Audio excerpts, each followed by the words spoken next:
ಬಿತ್ತನೆ ಆಗದೇನೆ ಸಾಕಷ್ಟು ಉಳಿದಿರೋದ್ರಿಂದ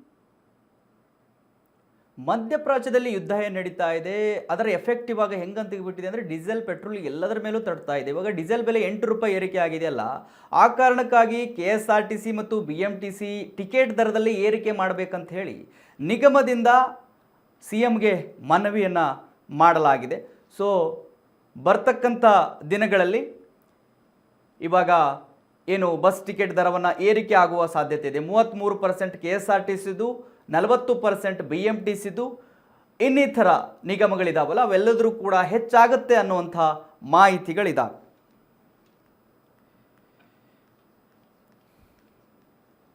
ಇನ್ನು ಕೊಡಗು ಜಿಲ್ಲೆಯಲ್ಲಿ ಕಳೆದ 2-3 ದಿನಗಳಿಂದ ಸುರಿಯುತ್ತಿರುವ ಭಾರೀ ಮಳೆಯಿಂದಾಗಿ ಅನಾಹುತಗಳೇ ಸಂಭವಿಸಿದೆ. ಸದ್ಯ ಮಡಿಕೇರಿ ನಗರ FMC ಕಾಲೇಜಿನ ಹಿಂಭಾಗದಲ್ಲಿರುವ ಖಾಸಗಿ ಲೇಔಟ್ನಲ್ಲಿ ನಿವೃತ್ತ ASI ಬಿದ್ದಪ್ಪಗೆ ಸೇರಿದ ನಿರ್ಮಾಣ ಹಂತದ ಮನೆಯೊಂದು ಬಹುಶಃ ಕುಸಿದು ಬಿದ್ದಿದೆ.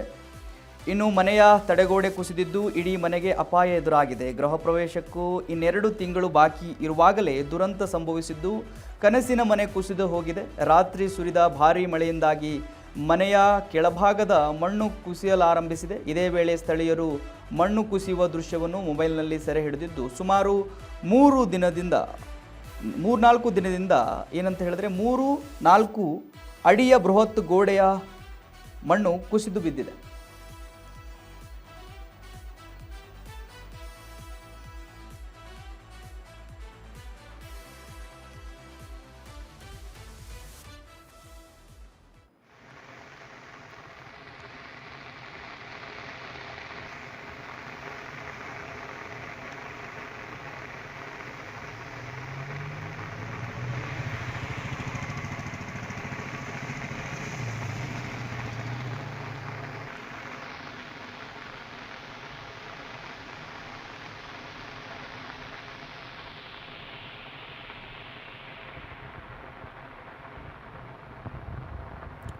ವೀಕ್ಷಕರ ದೃಶ್ಯದಲ್ಲಿ ಗಮನಿಸ್ತಾ ಇದ್ದೀರಿ ನೀವು ಯಾವ ರೀತಿ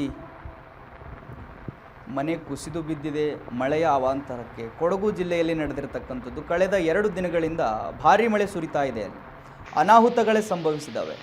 ನೋಡಿ, ಸದ್ಯ ಮಡಿಕೇರಿ ನಗರದ FMC ಕಾಲೇಜಿನ ಹಿಂಭಾಗದಲ್ಲಿರ್ತಕ್ಕಂಥ ಒಂದು ಖಾಸಗಿ ಲೇಔಟ್ನಲ್ಲಿ ನಿವೃತ್ತ ASI ಬಿದ್ದಪ್ಪಗೆ ಸೇರಿದ ನಿರ್ಮಾಣ ಹಂತದ ಮನೆಯೊಂದು ಬಹುಶಃ ಕುಸಿದು ಬಿದ್ದಿದೆ. ನೀವು ದೃಶ್ಯದಲ್ಲಿ ಗಮನಿಸ್ತಾ ಇದ್ದೀರಿ. ಇನ್ನು ಮನೆಯ ತಡೆಗೋಡೆ ಕುಸಿದಿದ್ದು ಇಡೀ ಮನೆಗೆ ಅಪಾಯ ಎದುರಾಗಿದೆ. ಗೃಹ ಪ್ರವೇಶಕ್ಕೆ 2 ತಿಂಗಳು ಬಾಕಿ ಇರುವಾಗಲೇ ಈ ದುರಂತ ಸಂಭವಿಸಿದೆ. ಕನಸಿನ ಮನೆ ಕುಸಿದು ಹೋಗಿದೆ. ರಾತ್ರಿ ಸುರಿದ ಭಾರೀ ಮಳೆಯಿಂದಾಗಿ ಮನೆಯ ಕೆಳಭಾಗದ ಮಣ್ಣು ಕೂಡ ಕುಸಿಯಲಾರಂಭಿಸಿದೆ. ಇದೇ ವೇಳೆ ನೋಡಿ, ಸ್ಥಳೀಯರು ಮೊಬೈಲ್ನಲ್ಲಿ ವಿಡಿಯೋವನ್ನು ಸೆರೆ ಹಿಡಿದಿದ್ದಾರೆ. ಸುಮಾರು 3-4 ಅಡಿಯ ಬೃಹತ್ ತಡೆಗೋಡೆ ಕೂಡ ಮಣ್ಣಿನ ಒತ್ತಡಕ್ಕೆ ಕುಸಿದಿದೆ.